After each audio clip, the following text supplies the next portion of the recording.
যেই শক্তি আমেরিকায় নাই, যেই শক্তি রাশিয়ায় নাই, যেই শক্তি ভারতে নাই, যেই শক্তি পাকিস্তানে নাই, যেই শক্তি রাশিয়ায় পাওয়া যায় না, একমাত্র সেই শক্তি মুসলমান ইমানের অন্তরে ভিতরে তাকে কথা বলে ঠিক না বেঠে।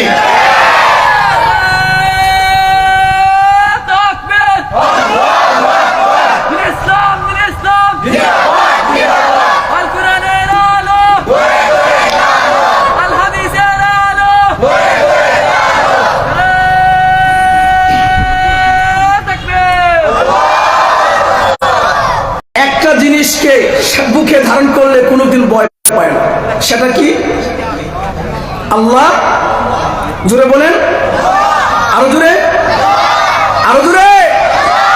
ভয় একমাত্র তারাই করে যার অন্তরে আল্লাহ নাই। আল্লাহকে ভুলে যাওয়ার কারণে আজকে প্রতিটা রাষ্ট্রে মুসলমানের রক্ত নিয়ে হোলি খেলা হচ্ছে। মুসলমান তোমার হাতিয়ার ভুলে গেছো। যেই জামানায় মুসলমানের সংখ্যা ছিল কম, কাফের বেঈমান মুশরিকের সংখ্যা ছিল বেশি, ওই জামানায় মুসলমান বিজয় লাভ করেছে।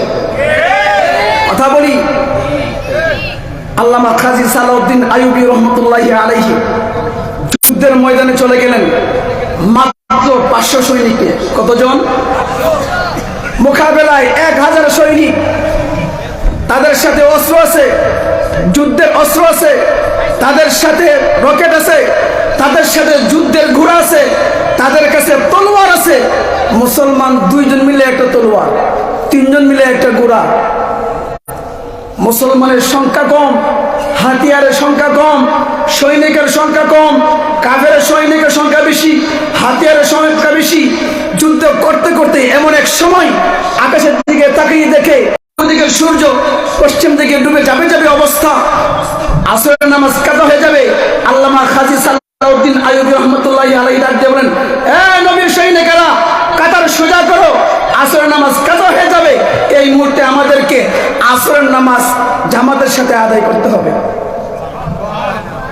আল্লামা কাজী সালাউদ্দিন আইয়ুবী রহমতুল্লাহি আলাইহি ডাক দিলেন। ডাক দেওয়ার সাথে সাথে নবীর সৈনিকেরা কাতার সোজা করে নামাজে লেগে গেলেন। ওইদিকে কাফের বেঈমানরা মনে মনে ভাবতে লাগলেন, মুসলমান নামাজে লাগলে কারো উপরে আক্রমণ করে না, মুসলমান নামাজে লাগলে কারোর সাথে কথা বলে না, মুসলমান নামাজে লাগলে কারো উপরে দুশমনির সাথে মোকাবেলা করতে পারে না। এই সুবর্ণ সুযোগ যায় মুসলমানদেরকে হত্যা করা। আমি আপনাদেরকে একটা প্রশ্ন করি, বাঁচানোর মালিক কে? আরো জোরে বলেন, বাঁচানোর মালিক কে?